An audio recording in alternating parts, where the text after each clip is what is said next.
Galera, vamos então dar continuidade a esse módulo de introdução da química, né? Desses assuntos mais conceituais. E a gente vai fazer, na verdade, o seguinte: nós vamos continuar a teoria trabalhando com as técnicas de separação de misturas. Se vocês olharem no material de vocês, vocês vão notar que não há conteúdo desse assunto. Tá? A parte de separação de misturas, ela é uma parte que não tem muito conteúdo. O que a gente precisa fazer aqui é tomar contato com algumas técnicas, obviamente a gente não vai falar de tudo, até porque o que mais a gente encontra no dia a dia é forma de separação de misturas, né? Então a gente vai trabalhar com aquelas técnicas de laboratório que são mais tradicionais. São as técnicas que são utilizadas em laboratórios, tá? Nada muito chique, nada muito é, pomposo, vamos dizer assim. E esse é um assunto que costuma cair bastante em vestibular, tá? O Enem, por exemplo, tradicionalmente, ele traz uma questãozinha por ano, né? É muito difícil a gente acertar os exercícios de separação de mistura que podem cair, né? Em geral, a gente acaba estudando algumas técnicas, né? As mais importantes, e muitas vezes o exercício que aparece no vestibular, ele vai trazer alguma técnica um pouco diferente. Então, é muito importante que, nesse ponto da matéria, vocês façam muitos exercícios, né? Ao longo do ano, a gente vai fazendo, nos simulados, na revisão, mas esse é um assunto que vale a pena fazer bastante questão. Por quê? Porque existem uma infinidade de questões diferentes que podem aparecer sobre o assunto. Não são questões muito difíceis, tá? Mas às vezes a gente escorrega um pouquinho na história, tá bom? Então, a primeira parte da aula de hoje, a gente vai fazer teoria, tá? E se der tempo, eu começo a fazer os exercícios. Vocês também devem olhar no material de vocês o seguinte: na parte de exercícios, de sala, né? Eu dividi em dois blocos. O primeiro bloco serão exercícios referentes à primeira parte da aula, que foi a parte da aula passada, né? Substância, mistura, substância composta, curva de aquecimento, tá? E a segunda parte são os exercícios de separação. Então, você tem duas aulas teóricas, né, nesse módulo, e mais duas sessões de exercícios. Então, eu acho que praticamente impossível que a gente termine tudo hoje. Né? Para terminar tudo hoje, eu teria que correr muito com a matéria, mas não acho que a gente precise fazer isso agora. Tá bom? Então, vamos ver o que a gente consegue fazer. Pelo menos a teoria de hoje eu consigo trabalhar, e aí vamos ver se a gente consegue fazer pelo menos uma parte dos exercícios. E aí a outra parte a gente deixa para a semana que vem, nas nossas aulas da semana que vem. Tá bom? Beleza? Só um aviso para quem estiver assistindo a aula gravada, né? Que nem todos vão assistir aula ao vivo. Na semana do carnaval, não teremos aula, tá bom? Não se acostumem, tá, gente? Porque eu não costumo parar em feriados. Eu só paro no carnaval. Carnaval que tem aula segunda, terça, né? Tipo, carnaval é segunda, terça e quarta. Então, aí a gente dá aquela paradinha aqui. Então, são 2 semanas de aula, né? Essa semana que a gente está encerrando hoje, que é a semana 1, e aí a semana 2, e aí na semana do carnaval a gente para, tá bom?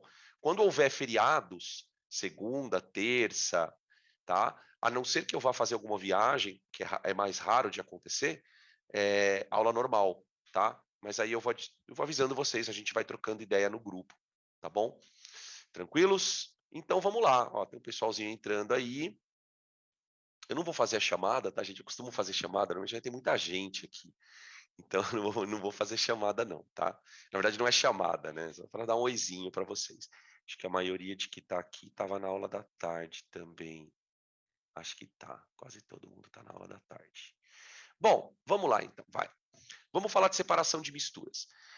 Na aula passada, a gente bateu um papo sobre o que diferencia, né, aquilo que eu chamo de substância e aquilo que eu chamo de mistura. Quando eu falo em mistura, a gente pressupõe de que dentro do meu sistema eu tenha pelo menos duas substâncias, certo? Então, água e sal, água e óleo, óleo e álcool, pelo menos duas substâncias diferentes. É claro que existem misturas muito mais complexas, né? Um exemplo de mistura que a gente precisa falar, né, porque é um assunto importante, é o petróleo. O petróleo se trata de uma mistura extremamente complexa. Você tem dentro daquilo que a gente chama de petróleo, né? Você tem mais de 40 tipos de substâncias. E mais, né? Como o petróleo ele é formado a partir de um processo geológico, então você tem todo um processo com material fossilizado, que dura eras geológicas. Se você extrair petróleo de regiões diferentes do planeta, você vai encontrar composições químicas diferentes, tá? Um outro exemplo de misturas muito complexas que a gente pode citar, que são assuntos que o vestibular gosta muito, né? São os extratos vegetais. Né?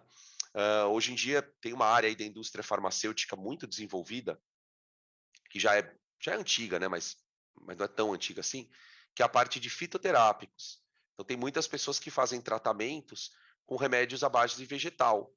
Então eu tiro, por exemplo, o princípio ativo do maracujá, que é usado como calmante.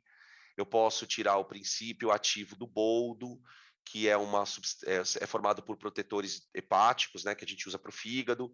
Você tem plantas que o extrato pode ser usado como anti-inflamatório, né, como por exemplo a arnica. Não sei se vocês já passaram arnica no corpo, né? Às vezes você toma uma pancada, passa um pouco de arnica. Então, assim, quando você vai extrair um tipo de substância de um vegetal, esse processo de extração, ele também é uma separação de mistura, né? Quando a gente pensa em separação de mistura, a gente pensa naquelas coisas meio idiota, né? A infiltração, decantação. Esses métodos, eles são muito simples, mas existem técnicas mais sofisticadas que você pode usar para poder separar coisas de vegetais, por exemplo, a própria separação dos componentes do petróleo, né, que é feita por destilação. Então, assim, o que vocês têm que ficar atentos? Os caras sempre inventam um tipo de questão que você nunca viu na vida, né? O assunto separação de misturas, ele pode parecer fácil, mas a chance de cair uma questão diferentona é muito grande. Por isso que eu disse para vocês agora há pouco, falei, ó, galera, façam bastante exercícios, tá? A ideia de separação de mistura vamos fazendo exercício. Então vocês vão ver que todo simulado que a gente fizer durante o ano vai ter uma questão de separação de mistura. Pode esperar, porque é assunto que cai todo ano, tá? Então, a gente espera que lá no final do ano vocês tenham visto uma variedade enorme de questões desse assunto, tá bom? Bom, então vamos lá. Chega de enrolation. Bom, para começar, eu gostaria de fazer um quadro para a gente organizar o nosso raciocínio. Porque assim, perdão, gente, deu uma engasgada aqui, monstro. Peraí. Desculpa, tá? Tô tossindo na orelha de vocês aí. Porque assim, quando você vai estudando separação de mistura, uma das coisas que os alunos reclamam é que, meu, professor, tem muito método. De fato, os métodos são diferentes. Por que os métodos são diferentes? Porque você está separando misturas diferentes. A começar, que a primeira diferença é que, quando eu separo misturas homogêneas, as técnicas são muito diferentes das heterogêneas. Em geral, as técnicas para separarem heterogêneas são técnicas mais fáceis de você executar em laboratório. Uma filtração, por exemplo, é um processo super simples. Quando você vai separar uma mistura homogênea, aí a coisa pega. Por quê? Porque a mistura homogênea, as substâncias estão misturadas, literalmente falando, porque formam um sistema de uma fase. Uma outra questão que a gente tem que lembrar é que, além de você ter que saber, né, se você está separando uma mistura homogênea ou heterogênea, você também precisa lembrar dos estados físicos. Dependendo dos estados físicos que a gente vai observar nas misturas, né, você pode usar uma técnica ou outra.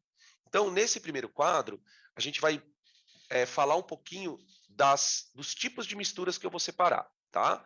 Então, ó, no primeiro quadrinho, eu vou colocar separação para misturas homogêneas.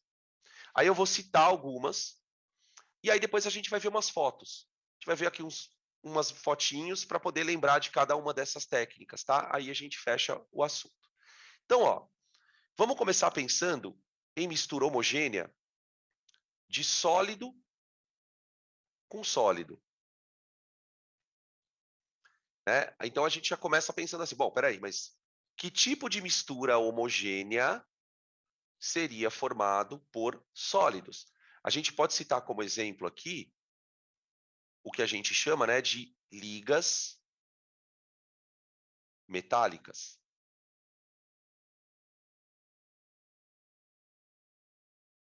Por exemplo, o bronze, que é uma liga feita de cobre com estanho. O zinco não, o latão, que é usado, por exemplo, em telhado, né? O latão é feito de zinco e cobre. O ouro 18 quilates, que é feito com ouro e cobre, né? Você tem uma série de misturas que a gente usa no nosso dia a dia, que a gente chama de maneira genérica de liga metálica, tá? Para você separar uma liga metálica, o método mais adequado é o que a gente chama de fusão fracionada.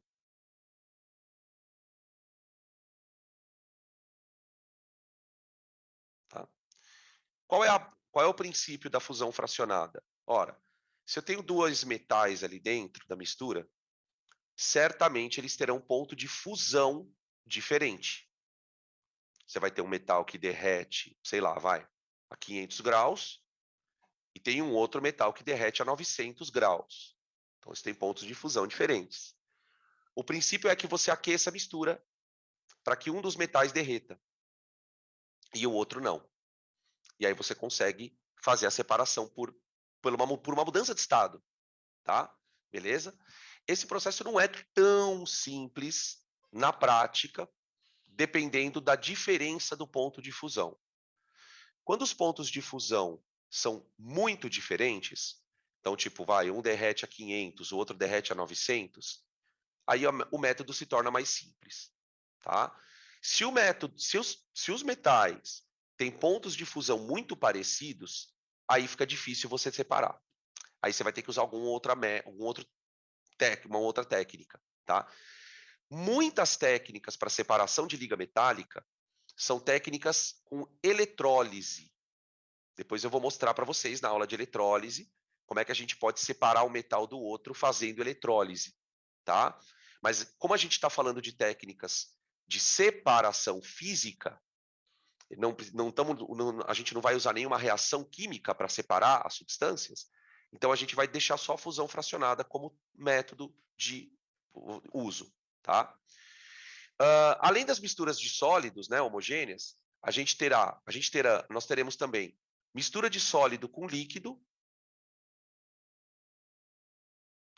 mistura de líquido com líquido e mistura de gases, gás com gás, tá? Essas são as formas de você produzir mistura homogênea, tá? Por exemplo, uma mistura de sólido com líquido, que a gente poderia citar aqui, é a água com sal. Espera aí. Opa. Aqui, perdão. Vamos colocar aqui água do mar,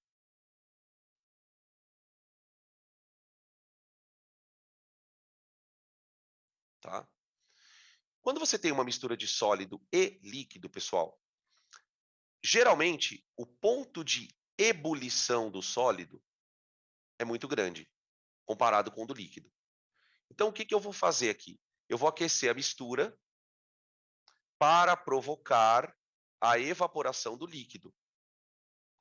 Uma vez que o líquido evapora, só fica o sólido ali dentro, tá? Essa separação é chamada de destilação simples.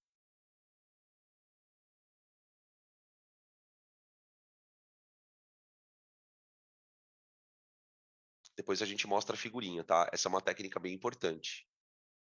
Destilação simples, tá? Na destilação simples, você consegue evaporar o líquido e recondensá-lo, ou seja, fazer ele virar líquido de volta. Você aquece a mistura, o líquido se desprende na forma de vapor, né? E depois ele é resfriado e volta a condensar. E aí você tem, então, o processo de destilação simples, ok?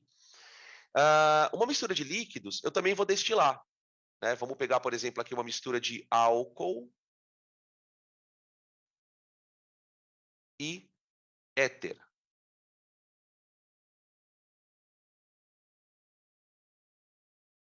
Só para não ficar álcool e água, né? Sempre a gente menciona água, álcool e água, né? Vive separando álcool e água, tá? Na verdade, a destilação que a gente usa, ela tem um nome diferente. Ela é chamada de destilação fracionada, tá bom? Depois eu vou explicar um pouquinho mais detalhadamente, né? Qual que é a diferença de uma para outra, tá? Nos desenhos a gente vai conseguir estabelecer essa diferença do que é uma destilação, por que que uma chama simples, por que que outra chama fracionada. Você vai entender que a destilação fracionada, embora ela seja parecida com a simples, ela é um pouco mais chata de você fazer na prática. Dá mais trabalho você separar dois líquidos do que um sólido de um líquido, né? E aí a gente já pode fazer uma reflexão aqui. Por que será que é mais difícil Professor, separar? Espera aí, temos alguém com o microfone aberto. eu falei com você, tá me ouvindo? Agora tô. Você tá dentro de um É, cano? não, Tá parecendo que está no banheiro. Tô brincando, tá? não, não. Fala, pode falar. Eu ia perguntar, é sempre uma regra, tipo assim, sólido com líquido, para separação vai ser sempre destilação simples, Se tipo for isso? homogênea, sim. Se for homogênea, você não tem nem que pensar duas vezes. Se você tem, porque é muito Ah, importante a tá. gente entender, né, que quando eu falo que a mistura é de sólido e líquido e ela é homogênea, é importante a gente não esquecer que o líquido, desculpa, que o sólido está dissolvido no líquido. Por exemplo, já caiu várias vezes em vestibular, pergunta do tipo assim: por que que eu não posso separar o sal da água por filtração? Eu não posso separar o sal por filtração, porque o sal está dissolvido. Então, quando o líquido está dissolvendo o sólido, a única maneira que você tem para fazer isso é separar por fervura. Você aquece, o negócio ferve. Então, você pode pensar sim que é uma regra, tá? Sem problema nenhum. E a mesma coisa vale para o líquido líquido. Ah, então, puta, posso pensar que é uma regra, né? Líquido líquido, eu vou fazer destilação fracionada? Vai, tá? E para separar gases? Para separar gases, o processo é um pouco mais complexo. Por quê? Para você separar gases, a primeira coisa que você tem que fazer com a mistura é transformá-la em uma mistura de líquidos. Então, a gente vai fazer. O nome da técnica é a seguinte: ela é chamada de liquefação. Depois eu vou fazer um esquema aqui, tá? A técnica é chamada de liquefação, porque você vai pegar os gases e vai liquefazer. Seguida de destilação fracionada. Fracionada. Então, na verdade, né, é uma técnica que vai exigir dois passos, vamos dizer assim, dois passos. Eu vou primeiro transformar tudo em líquido e depois transformar e depois pegar e destilar aquela mistura, tá? Aí eu vou fazer um esquema. Estão perguntando aqui para mim, apareceu aqui no chat, ó. Dan, qual é o princípio da destilação fracionada? Diferença de ponto de ebulição, né? A gente pode até colocar aqui do ladinho, ó, já que você fez essa pergunta para nós, ó. Aqui, qual é o princípio da fusão fracionada? Diferença de PF, de ponto de fusão. Qual é o princípio da destilação simples? Diferença de ponto de ebulição. Qual é o princípio da destilação fracionada? Diferença do ponto de ebulição. Tá? Qual é o princípio da liquefação seguida de destilação fracionada? Diferença do ponto de ebulição. Tá? Vocês percebem que o ponto de ebulição está em todas aqui, né? Tá? Então, ó, como é que funciona a liquefação seguida de destilação fracionada? Bom, imagina que você tenha dois gases, um gás G1 e um gás G2. Tá. Primeira coisa que eu vou fazer, eu vou pegar esses gases e vou fazer duas coisas com ele. Eu vou aumentar a pressão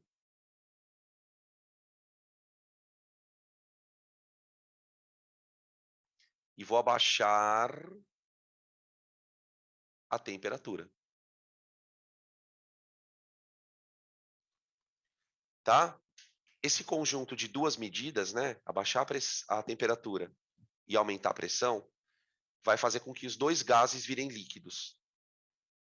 Então agora você tem uma mistura de líquidos. Tá bom? Agora você destila. Agora você faz a destilação.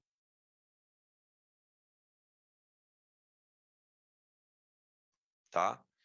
Quando você fizer a destilação, um dos líquidos vai voltar a virar gás, porque você vai aquecer a mistura, né? E aí depois você separa os dois então. Então aí você tem um gás e um outro gás. Né? Na verdade, você pode armazenar os dois na fase gasosa ou na fase líquida. Geralmente é o que se faz, né? Vamos deixar esse aqui líquido, ó. Tá, um deles virou gás e o outro continua líquido. Né? Esse cara que virou gás, na destilação, ele volta a virar líquido. Porque ele é resfriado, né? Primeiro você aquece para ele evaporar. Quando ele evapora, você resfria. E aí você separou fisicamente as duas substâncias, tá? Esse processo é muito útil na indústria química para a obtenção de nitrogênio líquido. O nitrogênio líquido, galera, ele é uma substância bem usada em vários setores da nossa vida, que a gente não se liga. Por exemplo, em laboratório de fertilização artificial, né? Então, muitas vezes a pessoa não consegue ter filho e tal, ela vai fazer uma inseminação artificial, né? E aí, nesses processos de inseminação artificial, muitas vezes a pessoa, como é que basicamente vai proceder a coisa? Se ela vai retirar um óvulo dela, esse óvulo vai ser inoculado. Não sei se a palavra inoculado é uma palavra adequada, né? Porque parece que é coisa de parasita, né? Mas enfim, você vai fertilizar o óvulo com o espermatozoide do pai.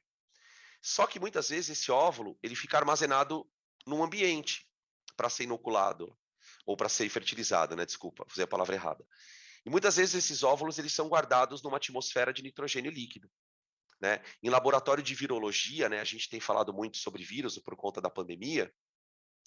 Os vírus que são armazenados em laboratório, eles são armazenados em ambientes muito frios. E para manter esse ambiente muito frio, a gente usa nitrogênio líquido. Então, nessa área de pesquisa médica, nessa área de bioquímica, de biologia molecular, os caras usam nitrogênio líquido pra caramba. Quer ver um outro setor onde se usa muito nitrogênio? No setor de indústria de alimentos, por incrível que pareça.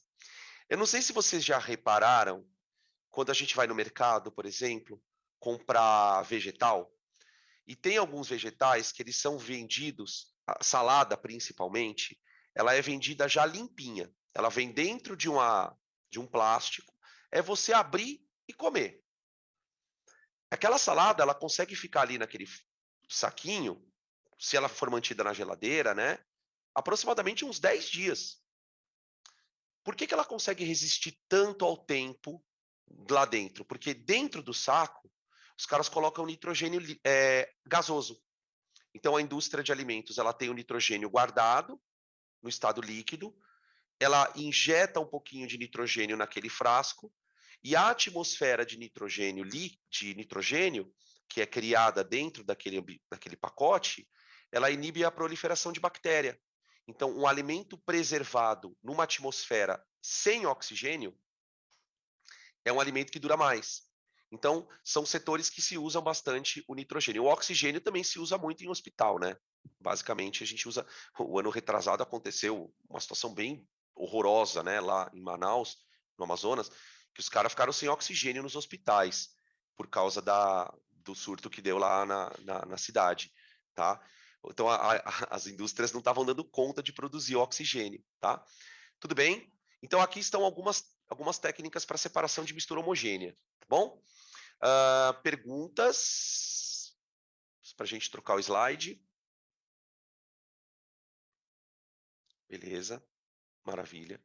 Então, agora vamos falar um pouquinho das técnicas para mistura heterogênea, tá bom? Vamos citar aqui algumas e aí depois a gente vai vendo as fotinhos, tá, gente? Aí depois vocês podem perguntar alguma coisa que surgir nas fotos, tá? Então vamos lá. Sistema homogêneo, heterogêneo. Bom, vamos começar com sistema heterogêneo, que nem a gente fez aqui, ó. A gente colocou aqui, né? Opa, perdão. A gente colocou sólido, sólido, sólido, líquido, líquido, líquido, gás, gás, né?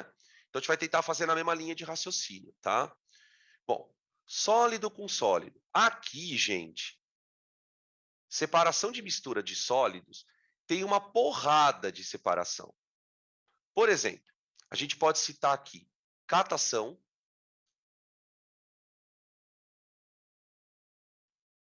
tá? Que é uma separação manual, né? Literalmente você vai fazer uma separação manual. Você separa por diferença de aparência, né? Tá? Por exemplo, em algumas regiões de garimpo, no garimpo se usa muito catação, né? Na verdade, se usam várias técnicas para fazer o garimpo, mas uma delas é a catação, né? Então, o garimpeiro vai lá, pega um pouco de lama e vai procurando pedaços de ouro com a mão mesmo, né? Na esperança de achar algum pedaço que seja maior, enfim, tá? Além da separação chamada catação, a gente tem a peneiração,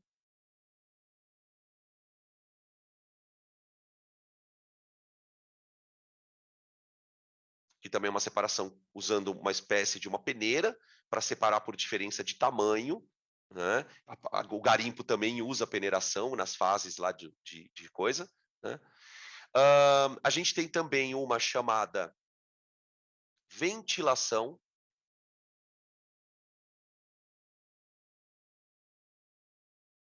né? A ventilação basicamente consiste em você jogar na mistura uma corrente de ar. Qual é a esperança? Que essa corrente de ar consiga arrastar coisas que são mais leves e as coisas mais pesadas ficam ali. Ou uma outra técnica, também chamada de levigação, que o garimpo também usa. Tá? Eu gosto de colocar as duas juntas porque elas são muito parecidas. Na ventilação, o que, que você faz? Você joga uma corrente de ar para arrastar quem for mais leve. Na levigação, você joga uma corrente de água. Então, no garimpo, o que, que os caras fazem? Eles pegam um cano. Imagina que você tem um cano. Isso aqui é um cano, tá? Aí eu vou cortar o cano no meio. Ele vai ficar metade de um caninho, assim, ó.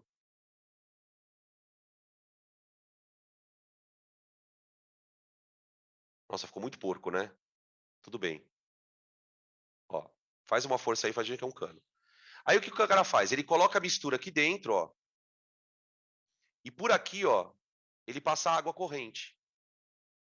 A água vai escorrendo e algumas coisas vão arrastando ali, tá? É óbvio, né, gente? A gente não está discutindo aqui se esses métodos agridem ou não o meio ambiente, tá? É porque, por exemplo, quando se faz isso no garimpo, primeiro você gasta muita água para fazer isso, então você vai ter que desviar um curso d'água, vai ter que pegar água de um riacho, então você já tem um impacto ambiental, né? E nessa levigação você vai jogando um monte de porcaria para de volta do lago. Então, esses processos geralmente quando são feitos no meio ambiente, eles acabam agredindo bastante o meio ambiente, tá bom? A gente tem um que é bem famoso, que é usado na reciclagem de metal, né? Que é a separação magnética.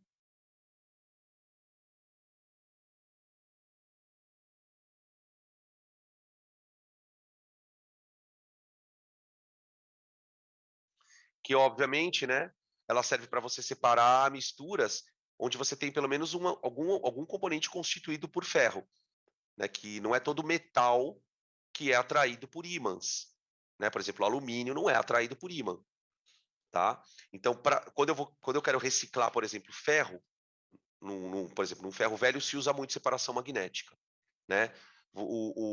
Todo aquele monte de lataria, tudo aquilo é triturado, tá? Quando vai para reciclagem, é triturado. Quando viram pedacinhos pequenininhos, eles colocam numa esteira. Essa esteira começa a se movimentar e aqui em cima fica um ímã. Então, à medida que a sujeirinha vai passando aqui, ó, embaixo do ímã, o ímã gruda tudo aquilo que for metal. Então, você tem aí a separação magnética, tá bom? Beleza? Para citar alguns aqui. Bom, quando a mistura é de sólido com líquido. Então, deixa eu fazer uma chave aqui, peraí.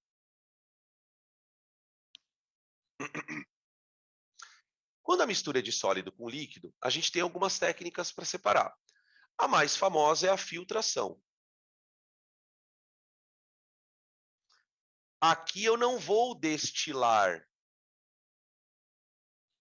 Aqui eu não vou destilar. Eu não vou destilar porque eu não precisa. Para destilar, gente, você tem que aquecer. E aquecer significa gastar energia. Gastar energia significa gastar dinheiro. Se você vai fazer isso numa escala industrial, por exemplo, eu quero separar um sólido de um líquido. Se o sólido não está dissolvido, filtra. Acabou. Filtrei. Tá? Ou tem um outro método que é a decantação.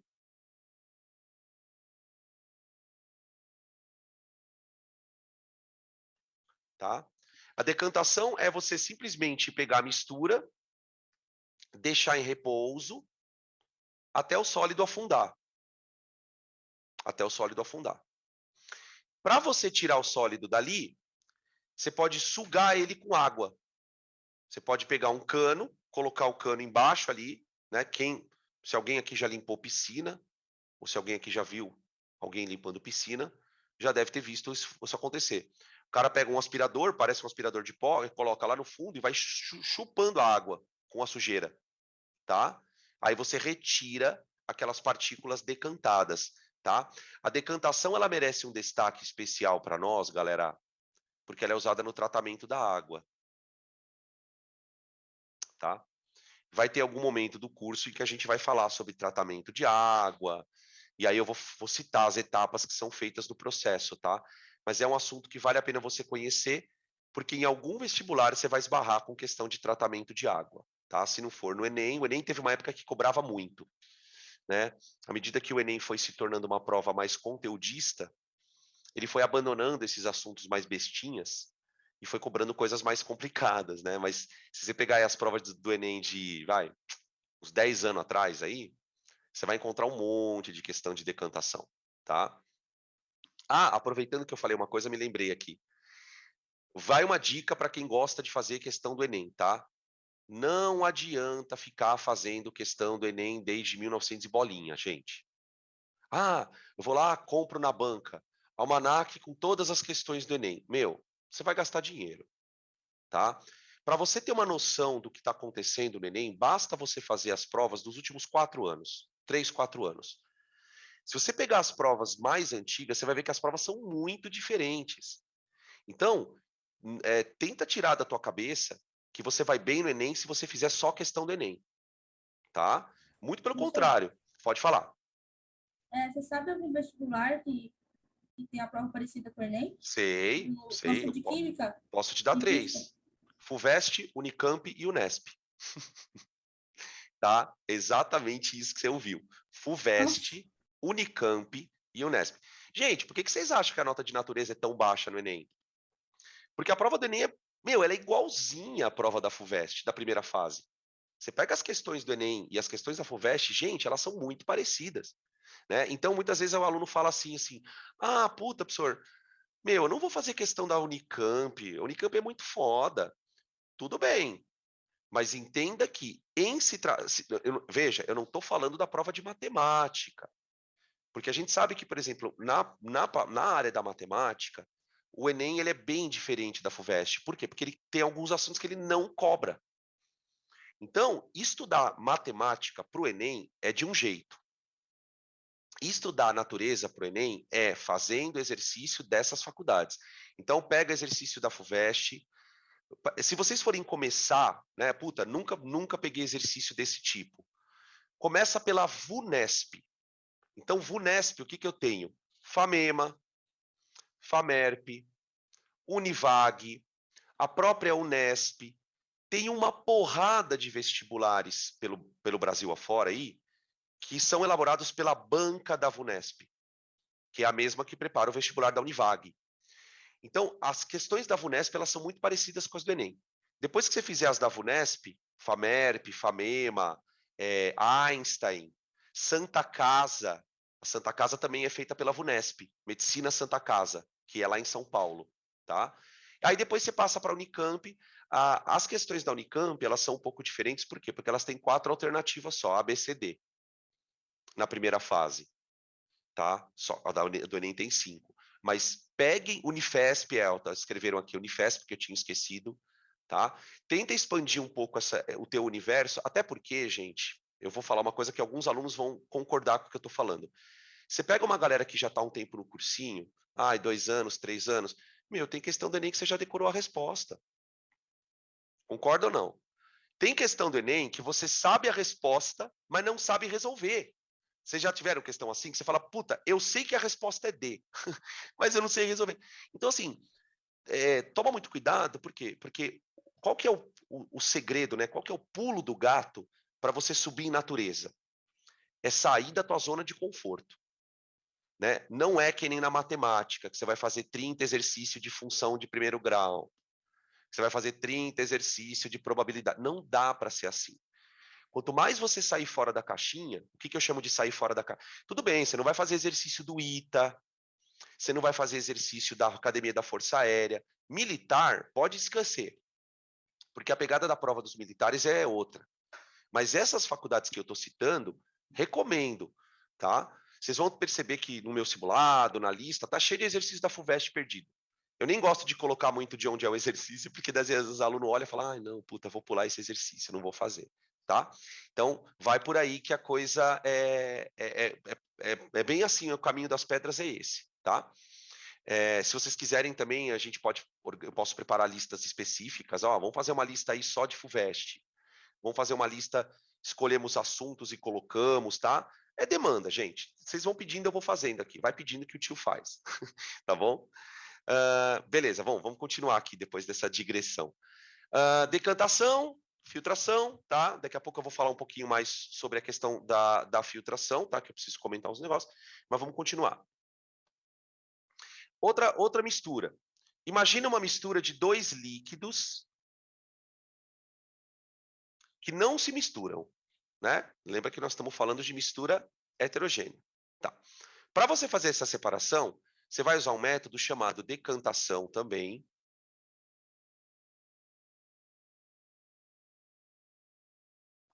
Em funil de bromo. Ou funil de vidro. Você pode chamar de funil de bromo. Opa, não. Você vai colocar assim. Funil de bromo. Ou também chamado de funil de vidro. Dá na mesma. Daí eu vou mostrar para vocês o que é um funil de vidro. Tá? Beleza?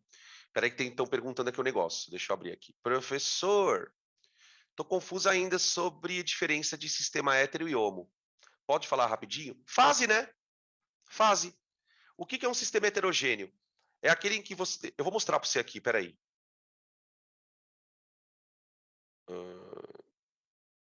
Ai, Jesus, onde está isso aqui? Aqui, ó. Esse slide, ele mostra de maneira muito clara a diferença de um sistema hétero e homo. Ó. Aqui você tem uma mistura heterogênea. Água e óleo.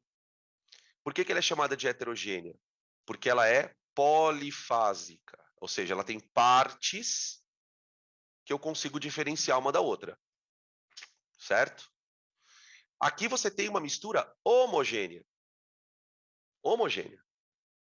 Aqui dentro tem 2 substâncias, tá? Tem água e sulfato de cobre. Só que quando você olha para a mistura, você só enxerga uma coisa.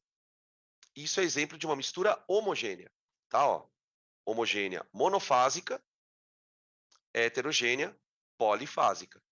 Ah, professor, mas como que eu vou saber se uma mistura é homogênea? Aí é experiência, é prática, é fazer exercício.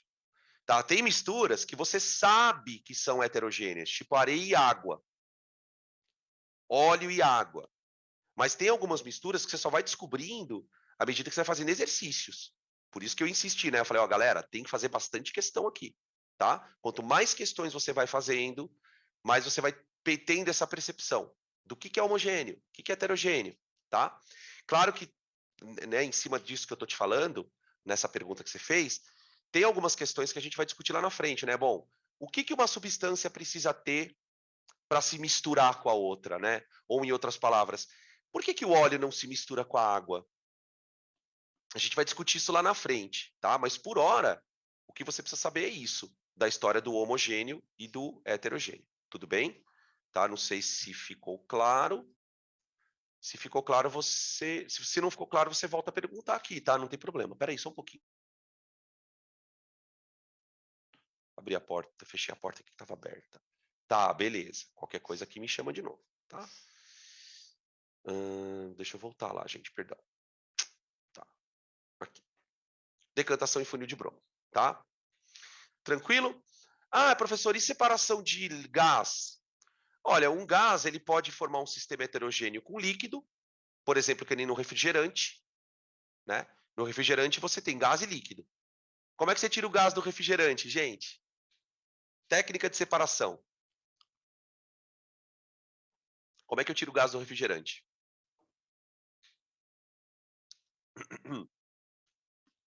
Vou colocar aqui, ó. Espera aí. Gás com líquido, vai. Misturando. A palavra não seria misturar, mas eu entendi o que você quis dizer, tá? Agitando. Agitação. Você pode aquecer um pouquinho, se você quiser. Por exemplo, faz uma experiência na tua casa. Pega uma latinha de refrigerante e põe na panela. Esquenta. Deixa esquentar um pouco ali. Depois esfria e bebe. Você vai ter zero gás. O gás, gente, ele é uma substância. Os gases, né? De maneira geral, tá? Não estou falando de gás A, gás B, não importa qual gás. Os gases, em geral, eles têm uma dificuldade enorme de dissolver em líquido. Muito difícil dissolver um gás num líquido. A solubilidade é baixa. Para você separar, você pode esquentar, porque aí ele fica menos solúvel. Tá? A gente vai discutir isso na parte de soluções, né? E aí você pode simplesmente agitar. Então você pega lá um refrigerante, agita, agita, agita, agita, sai o gás, tá? Então assim, são técnicas bem tipo artesanal assim mesmo, tá? Como que funciona essa decantação em funil de bromo? Calma aí que eu vou explicar. A gente vai mostrar as figurinhas daqui a pouco, tá? Beleza? Aqui o que a gente está fazendo? Só estou colocando os nomezinhos. Agora que a gente viu esses nomes, vamos dar uma bisolhada nas técnicas, tá bom? Podemos tirar print aqui, gurizada? Isso para mim aí se já pode. Se puder, vocês me... Eu já vou trocando aqui. Beleza. Então vamos lá. Fotinhos agora, tá? Agora é a segunda parte da teoria, que a gente vai visualizar as fotos e aí fica aberto também para vocês perguntarem qualquer coisa, ok? Então vamos lá. Espera aí. Opa, opa. Ó. Bom. Aqui, gente. Ah, eu esqueci de falar uma. Puxa vida. Espera aí. Ah, que vergonha, Danilo. Espera aí. Volta aqui. Eu esqueci de colocar aqui, ó. Ai, ainda bem que... Bom, era a primeira foto, né? Deixa eu apagar esse desenho porco aqui. Eu vou colocar aqui uma outra técnica que eu esqueci, que é a flotação.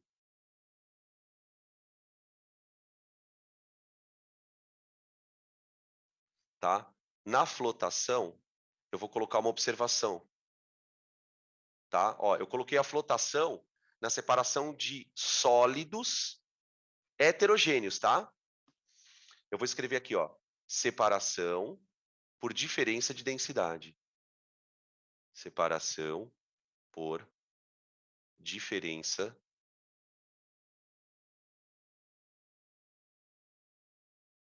de densidade.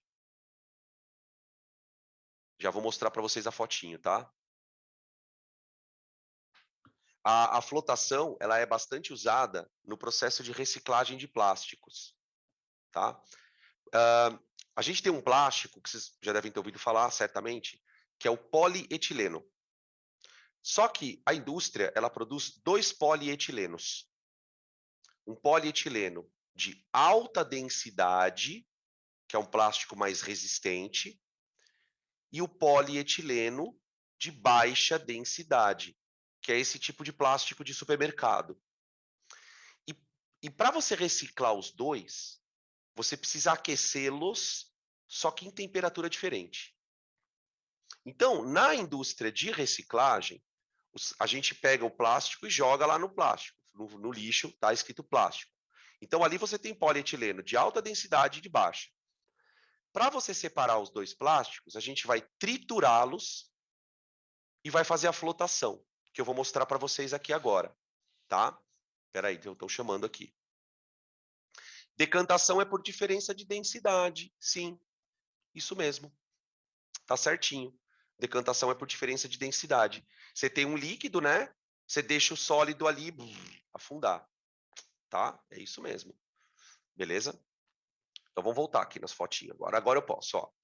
Aqui, gente, eu tenho uma imagem de uma flotação. Ai, ficou muito mal definido. Peraí, vou deixar assim. Ó. Então aqui você tem um sólido, tá?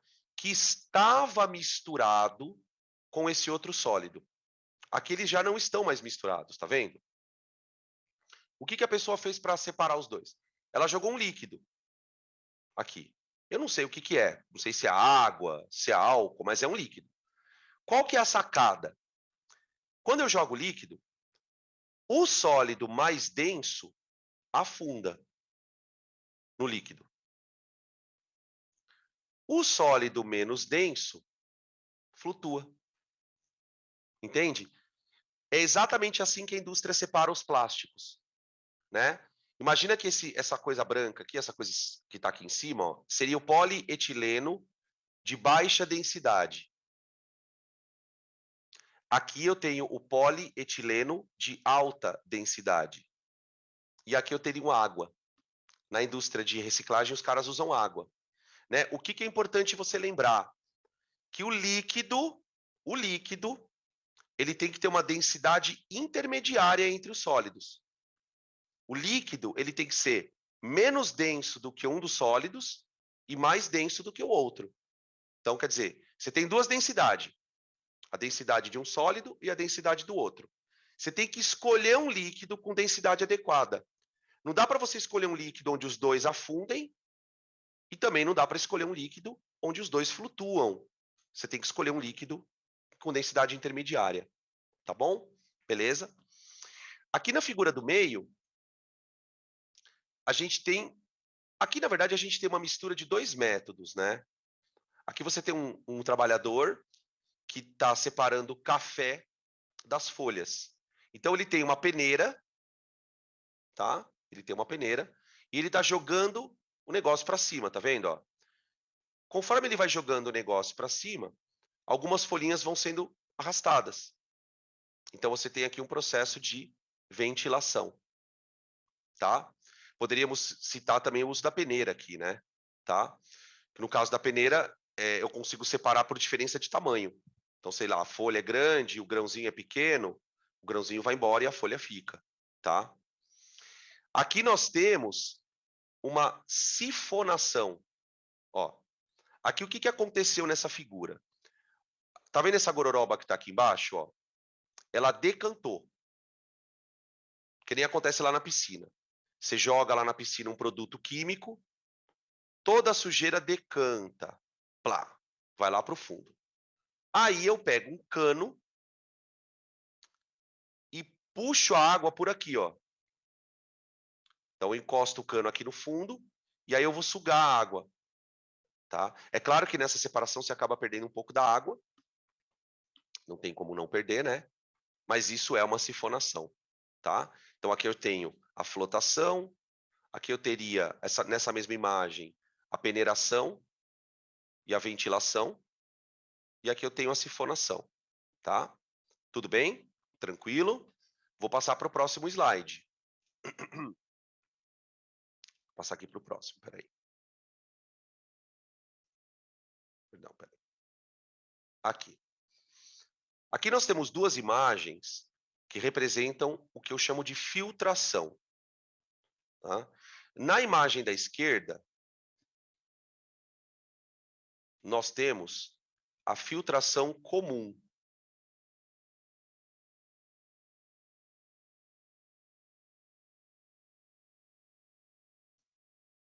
Então, eu tenho aqui o funil. Aqui no funil eu tenho um papel de filtro, tipo aqueles de café, tá? Aqui nós temos a mistura, tipo água e areia, vai. E aí você joga a mistura aqui. O resíduo, que ele chama de resíduo, galera, é o sólido que fica preso aqui, tá? Toma cuidado com essa palavra resíduo, porque parece que, quando você lê resíduo, parece que não presta o que está ali dentro. Muitas vezes você faz a filtração para obter o sólido, principalmente em laboratório químico. Por exemplo, tem muita reação química que forma precipitado. Para eu tirar o precipitado, de lá eu filtro. Então eu jogo a mistura, o líquido passa e o precipitado fica preso ali, tá? Então não é porque eu chamo de resíduo que ele não presta. Pode ser que ele seja o que preste, tá? E o líquido que saiu ali é o que eu chamo de filtrado, tá? Esse processo ele tem um pequeno inconveniente. O que está puxando a água para baixo? É a gravidade, certo? Força da gravidade, a água desce. Esse processo ele é muito lento. Quem já fez café sabe do que eu estou falando. Você joga lá o negócio no coador, vai demora para sair toda a água. E outra, o que fica ali dentro do filtro, o resíduo, ele fica molhado. Molhado. Então, o que os caras inventaram? Uma forma de fazer filtração mais eficiente. Como é que funciona? É o que eu chamo de filtração a vácuo. Vou escrever aqui, ó.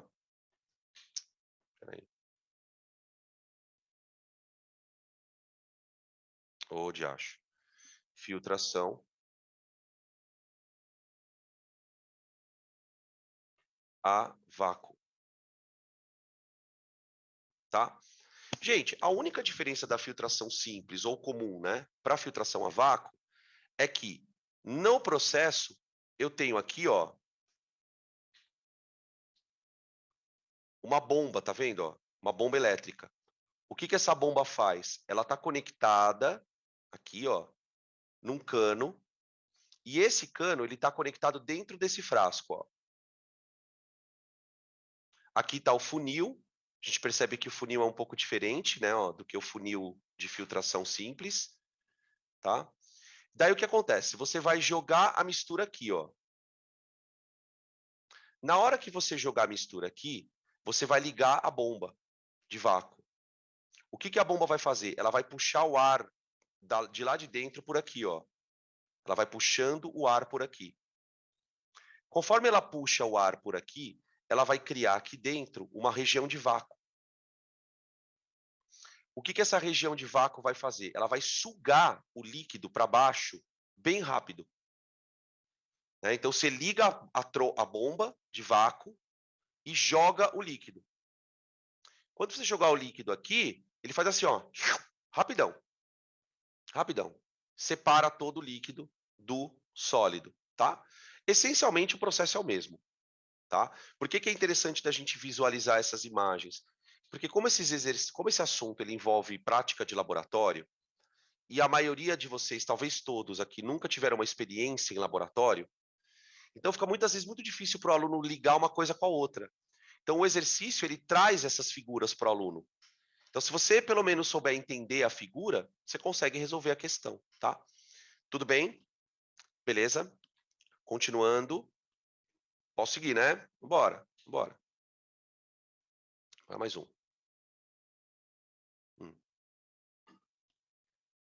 Aqui você tem um funil de vidro.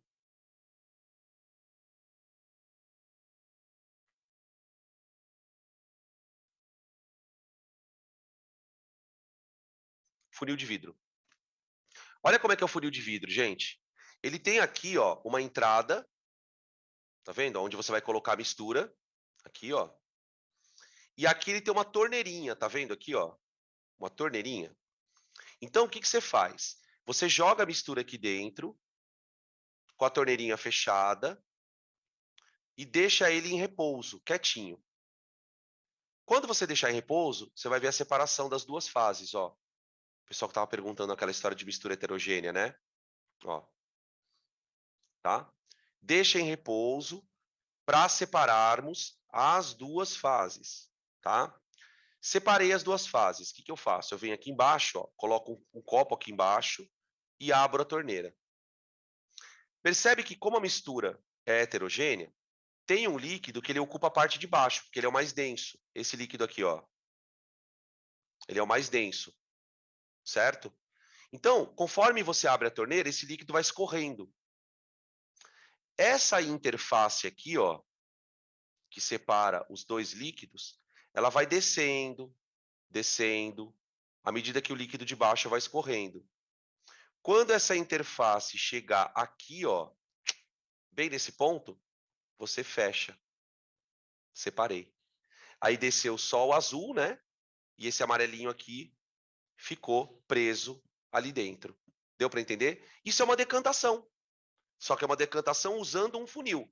Por isso que eu chamei lá na lista, ó, aqui, ó. Ó o nome que eu usei para criança aqui, ó. Decantação, perdão, aqui, ó. Decantação em funil de bromo, tá? Que é aquele funilzinho que eu mostrei.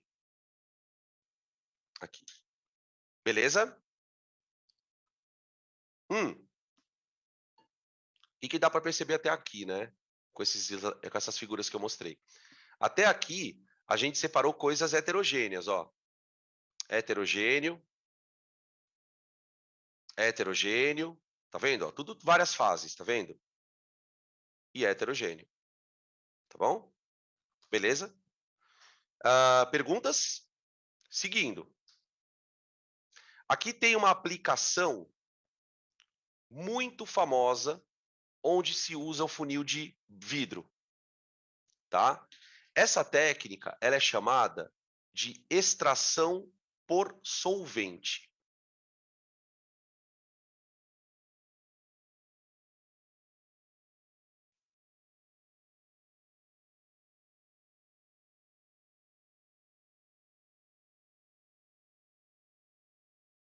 Tá? Para explicar para vocês a extração por solvente, eu vou contar uma história. Vou contar uma história. Imagina que você tenha ido para a Amazônia fazer uma expedição e você encontrou na Amazônia uma planta super rara e você sabe que essa planta tem uma substância que os índios usam como medicina, tá? Então você quer tirar essa substância da planta para produzir um remédio. Então, essa história que eu estou contando para vocês, ela é super real, tá, gente? Não é viagem. Isso aqui, a indústria. Por que vocês acham que os países da Europa se preocupam tanto com a Amazônia? Aí você pode dizer para mim assim: ah, professor, o Macron lá da França, ele se preocupa com a Amazônia porque ele sabe que a Amazônia é o pulmão do mundo e se a gente desmatar a Amazônia vai ter problema de aquecimento. Não, ele não está nem aí para a Amazônia ser desmatada ou não. O que os países da Europa, os Estados Unidos, o Japão, a China se interessam pela Amazônia é que a Amazônia é um reservatório de substâncias desconhecidas. Você tem planta ali na Amazônia, gente, que só as comunidades indígenas, os povos indígenas conhecem. Por isso que é importante a gente preservar não só a Amazônia, mas manter a cultura indígena viva. Primeiro porque é uma cultura, é um povo, então ele merece por si só esse respeito. E segundo, eles têm uma sabedoria que ela é milenar. Então as indústrias farmacêuticas, elas têm muito interesse na Amazônia, porque tem um monte de planta ali que os caras nem conhecem. Qual é a ideia? A indústria farmacêutica vai para a Amazônia, entra em contato com os povos indígenas e retira desses povos o conhecimento. Então, lá na tribo de tal povo indígena, os caras usam uma planta para matar a bactéria. Então, o que a indústria faz? Ela vai pegar essa planta e vai tentar isolar o princípio ativo. Como é que se faz esse processo de isolamento? A gente pega a planta, então pode ser o caule da planta, pode ser a folha, vai depender do tipo de substância que você quer. Tem muita substância que está na raiz da planta, enfim. Aí você pega essa planta e tritura. você tritura. Tá? Você pode triturar ela macerando num liquidificador, você vai fazer uma gororoba com aquilo. Tá? Então agora você tem aqui um extrato vegetal. Tá? O princípio ativo que você está interessado, ele está dentro da célula do vegetal. Você quer tirar ele dali. O que eu vou fazer agora? Então, o extrato seria isso aqui, ó. Imagina que isso aqui é o extrato da planta, tá? Que ele está chamando aqui de solução com soluto. Então, aqui está o extrato da planta. Aí eu vou pegar esse extrato e vou colocar um solvente lá dentro. Vou colocar um solvente. Tá? Coloquei o solvente. Quando eu coloco o solvente, eu formo um sistema de quantas fases? Bifásicos. Ok? Que é o sistema que você está vendo aqui, ó. Então, aqui está a gororoba da planta, mais o solvente, tá? Só que aí é que vem a sacada. Qual é o solvente que eu vou usar? Depende. O solvente, ele serve para quê? Para extrair do extrato da planta o que eu desejo.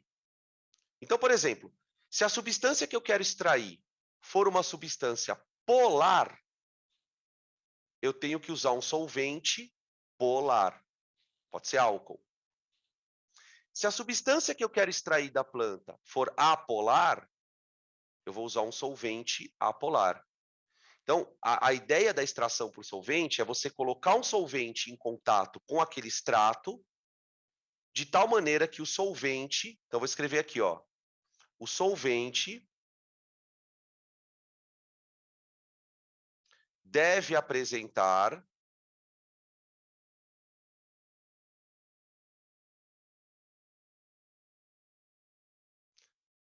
apresentar. Oh, meu Deus. Alta afinidade pela substância que se deseja extrair.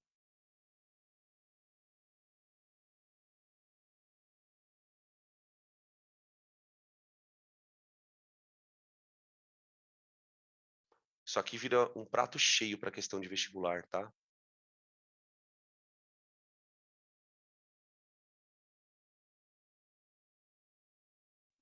Tá bom? Deixa eu ver o que estão perguntando aqui. Dan, como que é o do óleo essencial? É por extração de solvente? É. Estão perguntando aqui do óleo essencial. Ô, gente, não sei se vocês costumam comprar óleo essencial para deixar no ambiente. É super gostoso, né? Óleo essencial. Vocês já repararam como aquela coisa é cara? Óleo essencial é caro pra caramba. Tipo, um frasquinho assim, ó. Tipo, custa tipo 100 conto, 90 conto, dependendo de onde você for comprar, dependendo do que óleo. A extração de óleo essencial é feita assim. Né? O óleo essencial ele tem uma atividade terapêutica, ele pode ter só um cheiro. Então os caras conseguem. Quer ver um outro exemplo que você pode citar? Que tipo, tá super na moda, que a gente ouve muito falar? Com essa história da legalização da cannabis, né, as indústrias, alguns países já estão andando nesse processo de legalização. Por quê? Porque a cannabis já foi provado cientificamente que a cannabis tem poderes medicinais. Né? Você tem dentro da cannabis uma substância chamada canabidiol, que é o CBD, que eles chamam, CBD, tá? Que não é o princípio ativo da droga. O princípio ativo que deixa a pessoa sob efeito de droga é o THC, é um outro princípio. Né? Então, o que os caras fazem? O CBD, né, que é o canabidiol, ele é usado para controle de ataque epilético, ele é usado para tratamentos de pacientes que estão fazendo tratamento de quimioterapia, porque o paciente que faz quimioterapia, ele tem muito enjoo, ele tem muita dor de cabeça, ele não consegue dormir, ele tem dor no corpo. E o canabidiol, ele já foi provado que ele tem atividade analgésica, ele é ansiolítico Então a pessoa fica mais calma, ele inibe enjoo, né? Ele é antiemético. Então, as indústrias farmacêuticas, elas já estão vendendo canabidiol. Em alguns países, por exemplo, aqui no Brasil existe todo um problema de legislação, mas se você entrar com um mandado de segurança, pode ser que o juiz libere de você comprar. Você prova para o juiz, olha, eu tenho um parente que tem problema de ataque epilético crônico e o médico receitou CBD para ele, canabidiol. Aí a justiça libera. Então, para extrair só o canabidiol, porque, tipo, as pessoas têm muita dúvida, né? Falar assim, mas espera aí, professor, se a pessoa ingerir óleo de canabidiol, ela vai ficar, tipo, chapada? Não, ela não fica. Por quê? Porque não é o canabidiol que dá o efeito. Quem dá o efeito é o outro, o THC. Então, como é que a indústria consegue separar um do outro? Extração por solvente.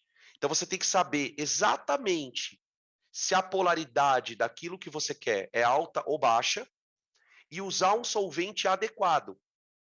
Então, como é que isso vira questão de vestibular? O cara te conta toda essa história que eu estou te contando. Tá? Ele te conta exatamente tudo que eu te contei aqui. Aí ele vai fazer a seguinte pergunta. Olha, eu tenho 5 solventes. Fulano, Beltrano, Ciclano, nananana. E essa daqui é a substância que eu quero tirar. E te dá a fórmula da substância. E aí ele vai te perguntar, qual é o melhor solvente para extrair aquela substância? Então a gente vai ter que usar o conceito de polaridade, né? Se a molécula é muito polar, eu uso um solvente polar.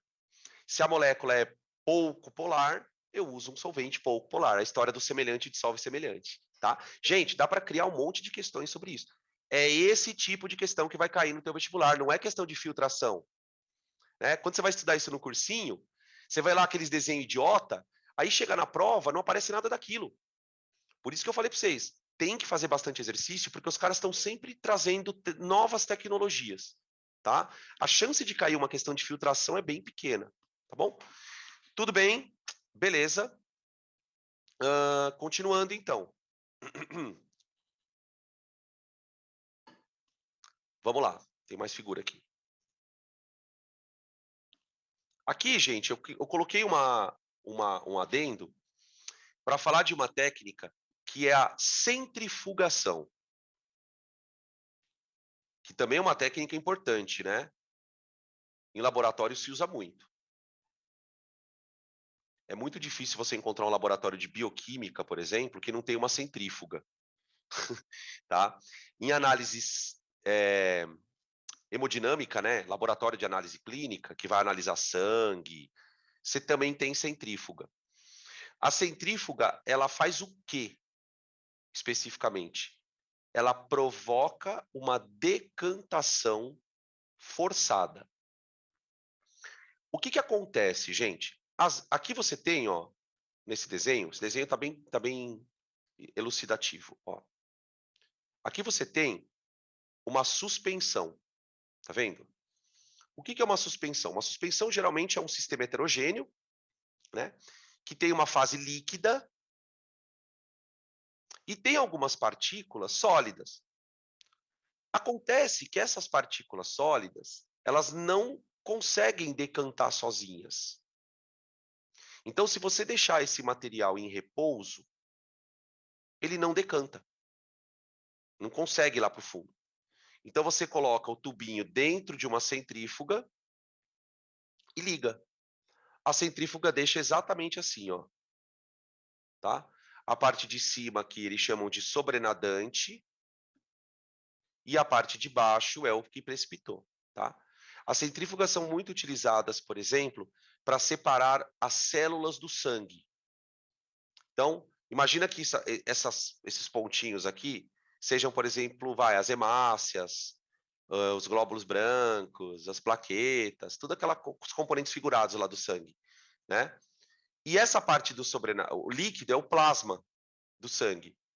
Para você separar o plasma dos componentes celulares, se usa a centrífuga, tá? Beleza? Então, na verdade, a centrifugação é vamos dizer assim, é uma forma mais chique de você decantar. Beleza? Claro, né, gente? Pelo amor de Deus, não dá para você decantar uma coisa em escala industrial. Né? Tipo, dá para fazer isso com a água, fazer tratamento da água? Não dá. Você vai fazer uma centrífuga para ter tanta água. Então, isso é feito em pequena escala, a gente costuma dizer, né? Em laboratórios principalmente. Tá bom? Tranquilo. Podemos seguir. Aí, a gente entra nas destilações. Nas destilações. Tá? Aqui nós temos um destilador.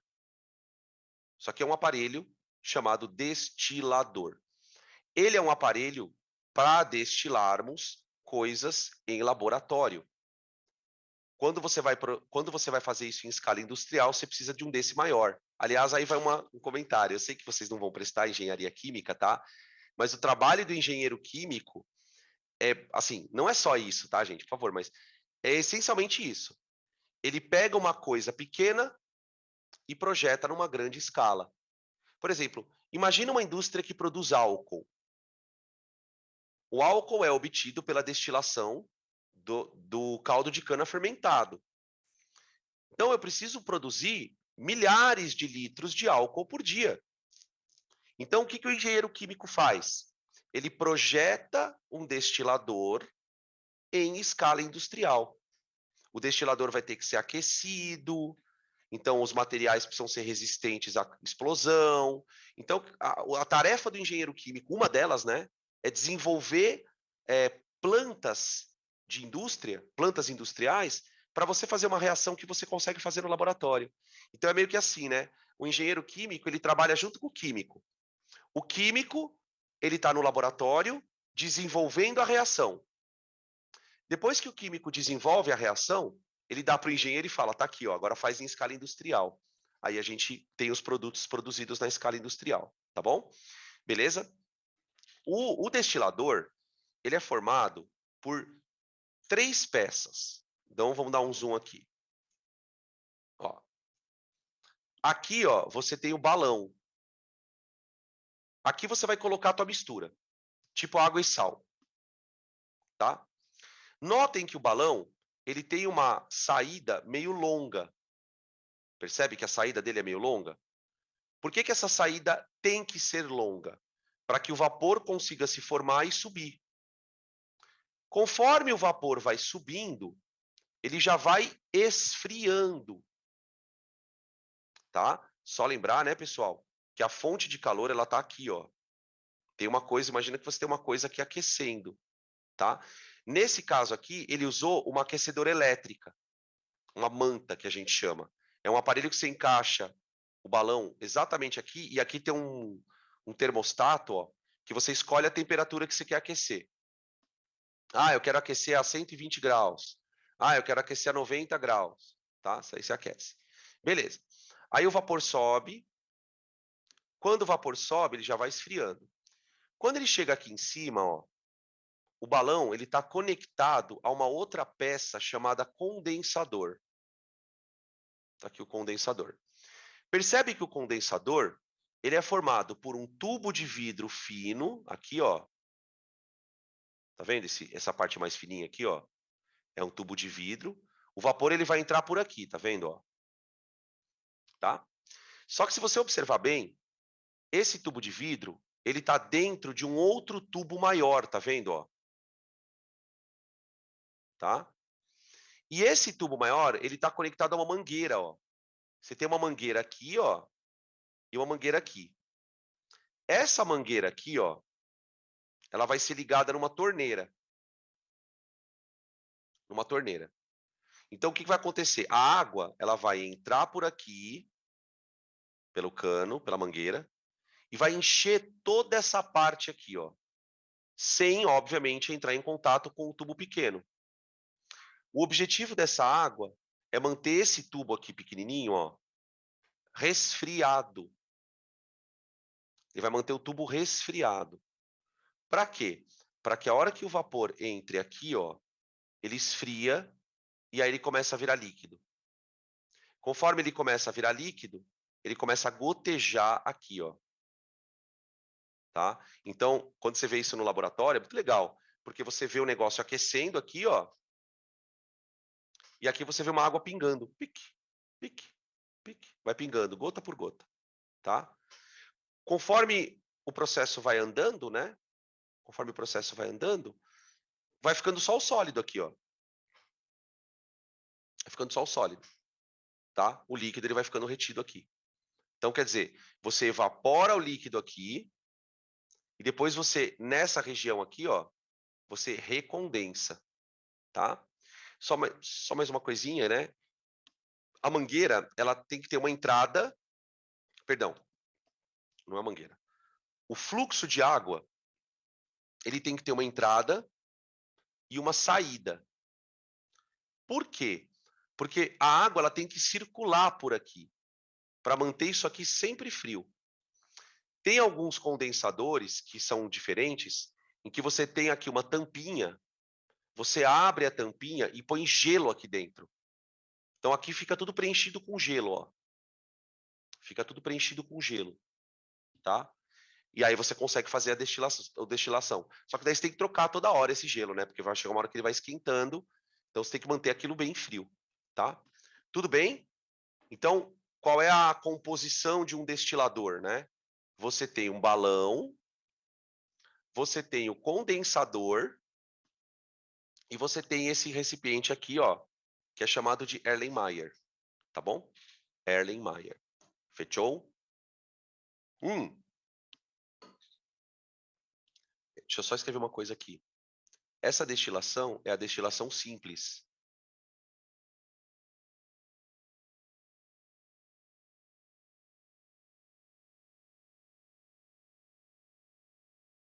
Tá? Que é a destilação usada para separar sólido e líquido. Tá bom? Podemos mudar, pode tirar print se quiser.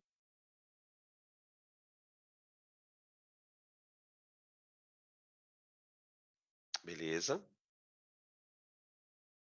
Beleza. Agora eu vou trocar então. Aqui. Dá uma olhada neste aparelho à sua esquerda. Ou compara esse aparelho aqui, ó, com esse aqui, ó.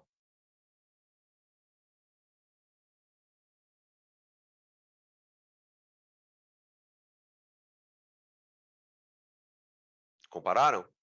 Alguém poderia me dizer qual a diferença que vocês estão enxergando ali?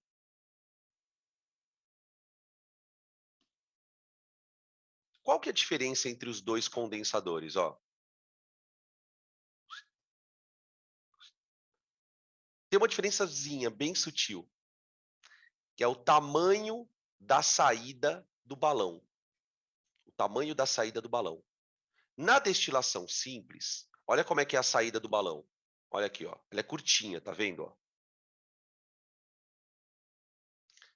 Na destilação fracionada, já vou escrever aqui, antes que eu esqueça.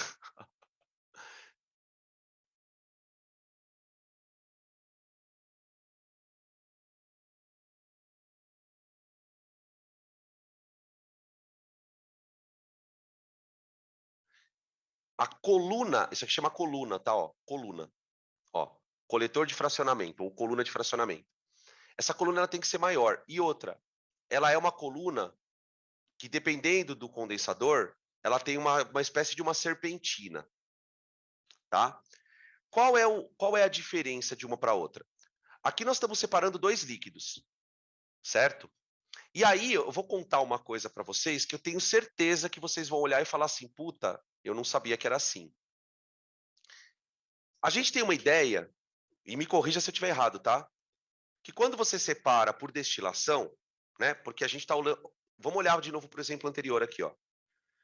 Como é que acontece a separação por destilação simples? Eu aqueço, o líquido evapora e o sólido fica preso ali dentro, certo? E aqui? Aqui não é assim. Deixa eu contar para vocês uma coisa. Imaginem que você tem aqui no recipiente dois líquidos. O líquido 1 e um líquido 2. Como eles são líquidos, quase certeza que eles terão pontos de ebulição próximos. Tá? Então vamos imaginar que o líquido 1, ele tem um ponto de ebulição de 90 graus. E o líquido 2 tem um ponto de ebulição 70 graus. Tá bom? E eu quero separar os dois carinhas.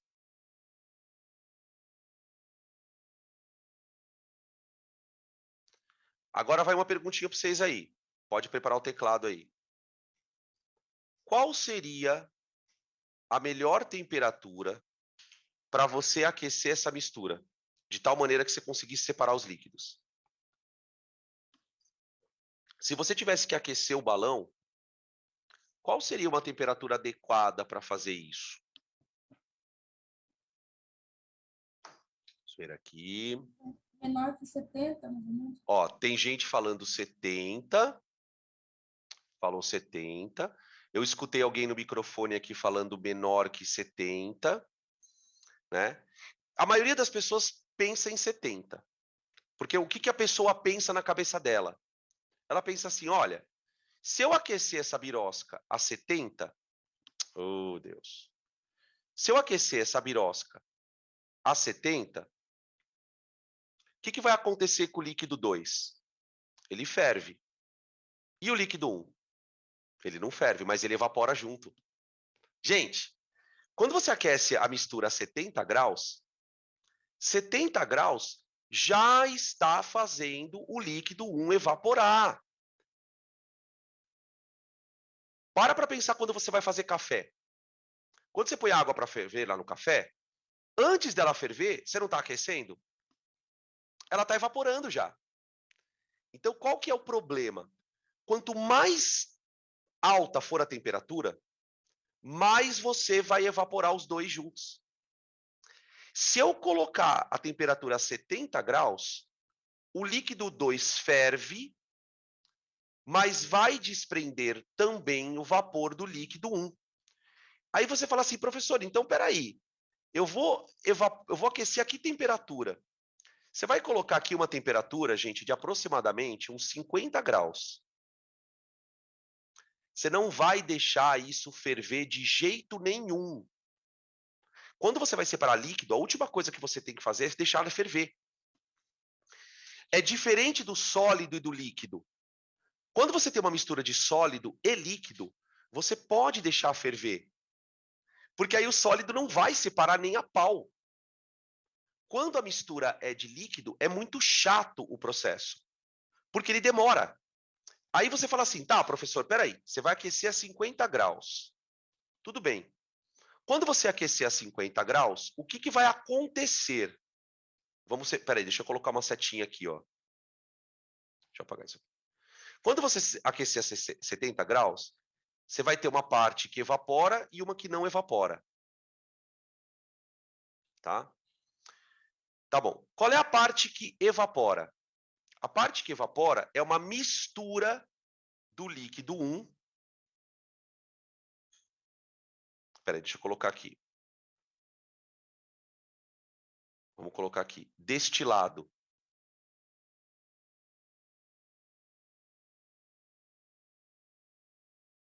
O destilado é o que evapora e condensa, tá bom, gente? Ele evapora e condensa. O destilado, ao contrário do que muita gente vai pensando, ele não é formado só por um líquido. Ele vai ter um pouco do líquido 1 e um pouco do líquido 2. Só que vamos parar para pensar um pouquinho. A 50 graus, qual dos dois líquidos está mais próximo de ferver? Não é o líquido 2? Ele não é o mais volátil? Então, quando esse vapor subir, esse vapor ele tem altas quantidades do líquido 2, alta porcentagem do líquido 2 e baixa porcentagem do líquido 1. Você não consegue separar direto, porque você está evaporando dois líquidos. Agora, eu sei que esse vapor que está subindo, ele tem uma concentração maior daquele que for mais volátil. Agora, e o que fica no balão? O que fica no balão é um resíduo. O que eu tenho no balão? Líquido 1 e líquido 2. Só que no balão, quem é que está presente em maior quantidade? Aquele que tem dificuldade para evaporar.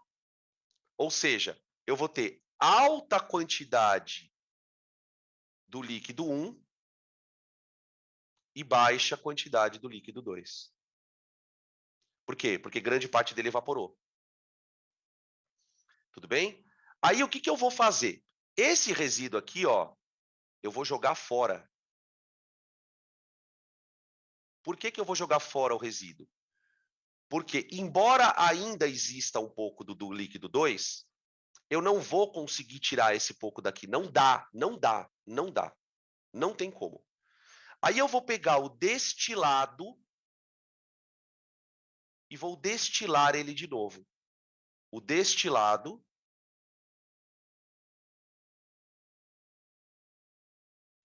deve sofrer nova destilação. Professor, eu nunca imaginei que uma aula de separação de mistura fosse tão difícil. Para você ver como você foi tapeado a sua vida inteira. Ó. Eu vou pegar o destilado e vou destilar de novo. Os cachaçistas de plantão aí devem saber, por exemplo, que existem vodkas que são bidestiladas, tridestiladas. Né? Por que se destila tanto uma vodka? Para aumentar o teor alcoólico dela. Quanto mais vezes você destilar, aí quando você pegar esse destilado e destilar ele novamente, você vai ter um novo destilado com uma quantidade maior ainda do líquido 2 e uma quantidade menor. Quanto mais você vai fazendo isso, mais você vai enriquecendo a tua mistura. A ponto de você ter bebidas, por exemplo, alcoólicas com porcentagens de álcool altíssimas, né? Que são as bebidas destiladas, né?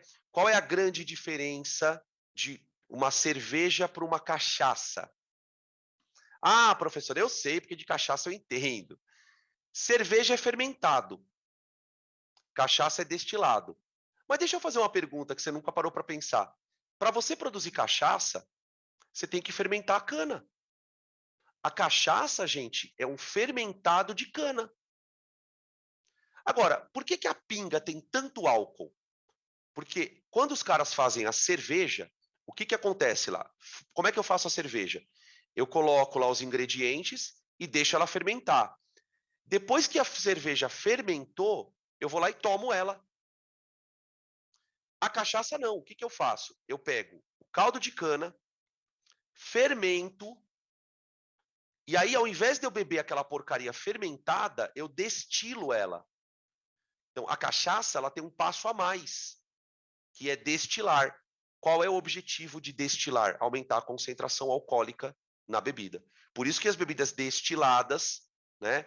A cachaça, que é fermentado de cana, que mais? A vodka, que é fermentado de batata.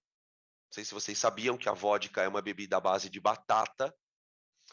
O saquê, que é um fermentado de arroz, né? São sempre alimentos que têm bastante carboidrato, né? Lá na Polônia, eu não sei se é só na Polônia, tá, gente? Estou falando porque eu sei que na Polônia tem. Eles fazem uma cachaça à base de beterraba. Porque a beterraba também é um alimento bastante rico em amido, em carboidrato, né?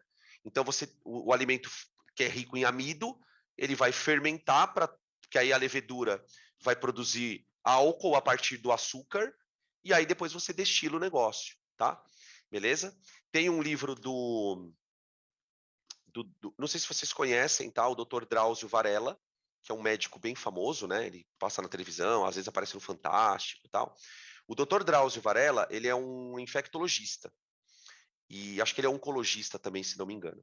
E ele ficou muito famoso porque na década de 90, ele fazia visitas voluntárias ao presídio muito famoso em São Paulo, chamado Presídio do Carandiru. Tem até um filme, não sei se vocês chegaram a assistir esse filme, Estação Carandiru. Assistam esse filme, galera, porque é um filme bem chocante. Ele relata a rebelião que aconteceu em 1992, dentro do presídio. Né? Teve uma rebelião feroz ali, e aí a polícia militar entrou no presídio e, fez uma chacina. Né? E aí, o Dr. Drauzio, ele escreveu um livro chamado Estação Carandiru, onde ele conta, é um diário praticamente, né, das coisas que ele via lá dentro do presídio, as situações, enfim. E num dos episódios do livro, por que eu estou contando toda essa história? Porque num dos episódios do livro ele conta como que os presos produziam pinga dentro da cadeia. Né? Naquela época, nós estamos falando de 1990, você não tinha nem celular. Então não tinha essa coisa de entrar coisa na cadeia, era bem menos do que é hoje.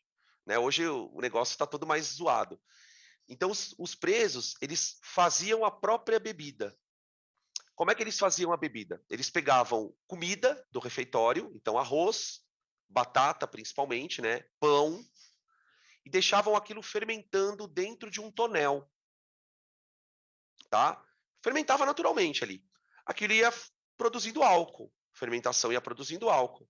Aí eles pegavam esse tonel e montaram um destilador dentro da cadeia, com peça de vidro, e aí ali eles destilavam aquela gororoba.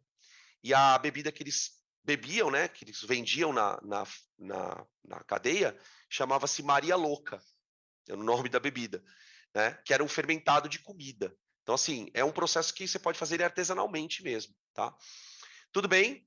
Beleza? Perguntas sobre essa questão da destilação. E aí você entende também, né, por que ela chama fracionada?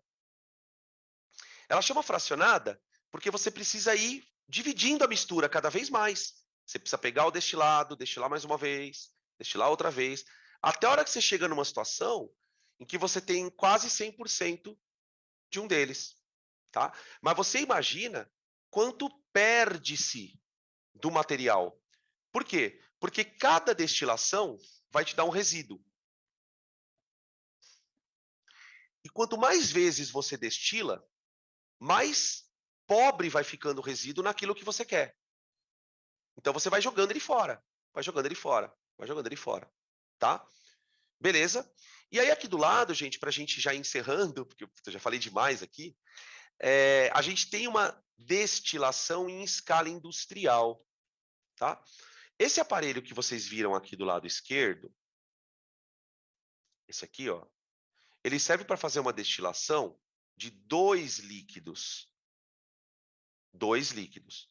Então, um sai por aqui e o outro fica aqui. Agora, quando eu quero, por exemplo, destilar uma mistura com vários compostos, aí eu preciso de um destilador industrial. Né? Então, o que vocês estão vendo aqui nessa figura... Ah, não, peraí. Não, deixa aqui. Ó, o que vocês estão vendo aqui nessa figura? Isso aqui é um destilador, tá, gente? Só que é um destilador que tem várias saídas, ó. Tá vendo? Cada coisinha dessa aqui é uma saída. É uma saída.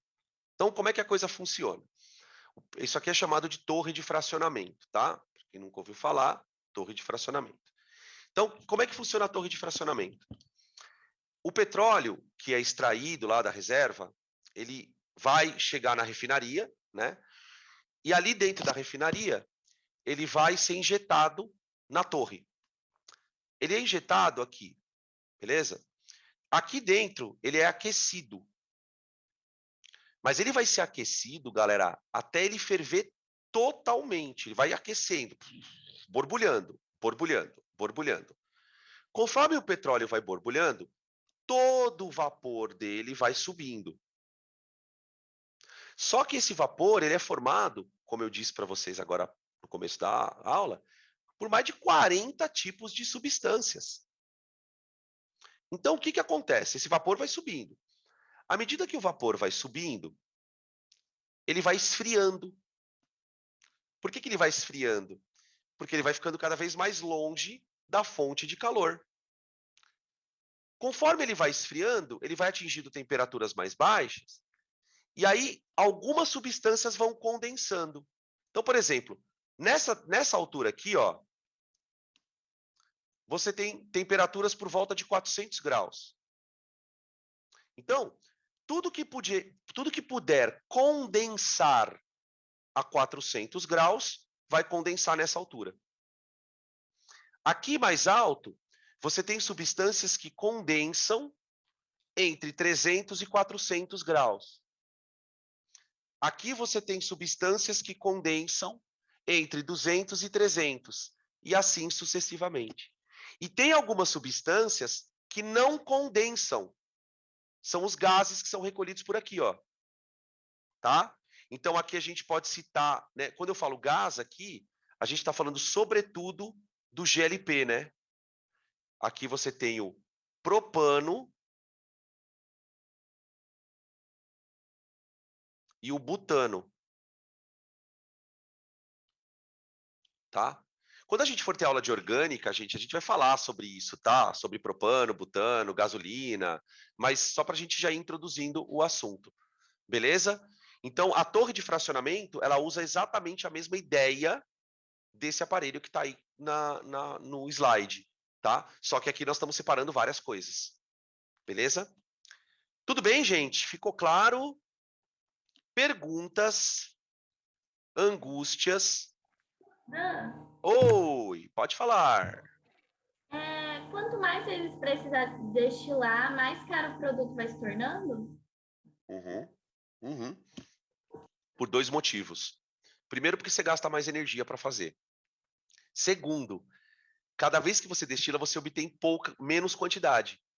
Então, por exemplo, só para você entender mais ou menos, imagina que você tenha 800 quilos de caldo de cana. Tudo bem? 800 quilos de caldo de cana. Para eu transformar esses 800 quilos de caldo de cana em álcool puro, eu vou conseguir obter aproximadamente uns 50, 60 quilos de álcool puro. De 800 quilos de caldo de cana, eu obtenho 60 quilos de álcool. Cara, é muito pouco álcool. Percebe? E por isso que é caro. E no caso do álcool, eu estou falando do álcool, que o álcool nem é tão caro assim. Né? Quando você vai no supermercado comprar um frasquinho de álcool, o álcool é até que barato.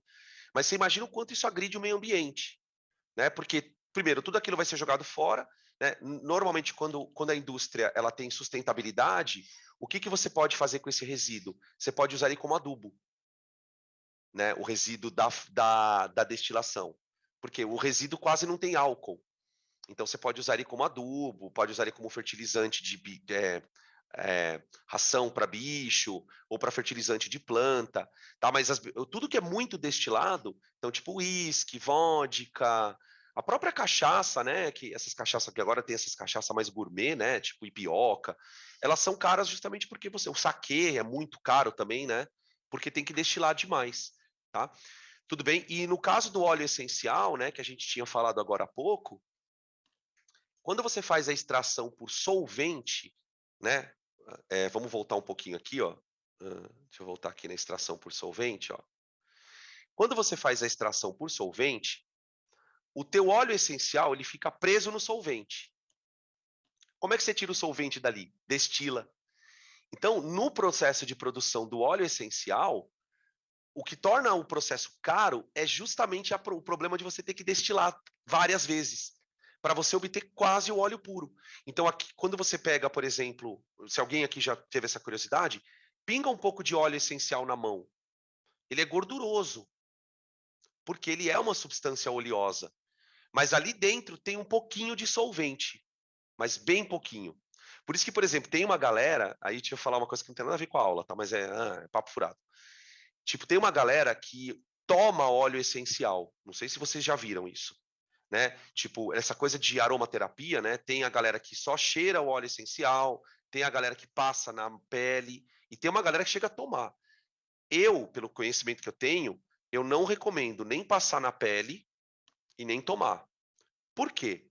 Porque aquilo é uma substância que veio de uma planta. Você não sabe se você tem alergia daquilo. Tem casos de pessoas que desenvolvem alergia, fica com a pele tudo empolotada. E outra, você está tomando um óleo está ingerindo, né, um óleo que passou por um processo de destilação. quem é que te garante que nesse processo de destilação você não está ingerindo também o solvente junto? E, gente, os solventes que os caras usam para tirar óleo essencial de planta não é álcool. Às vezes é clorofórmio, às vezes é benzeno. Então, tipo, ingerir, se vocês conhecem alguém que ingere ou que passa na pele óleo essencial, gente, dá um toque na pessoa. Fala, ó, o ideal não é passar, não. Tá? Embora tem muitos canais aí no Instagram que recomendam, passa um pouquinho aqui, tá com estresse, passa um pouquinho na testa. Eu não recomendaria, não. Tá? Porque se as pessoas acham que é porque é natural, não dá problema. Claro que dá, gente. Por exemplo, tem uma planta chamada Comigo Ninguém Pode. A planta Comigo Ninguém Pode, se você ingerir ela muito, você pode morrer com a planta. Então, toma cuidado com isso, tá?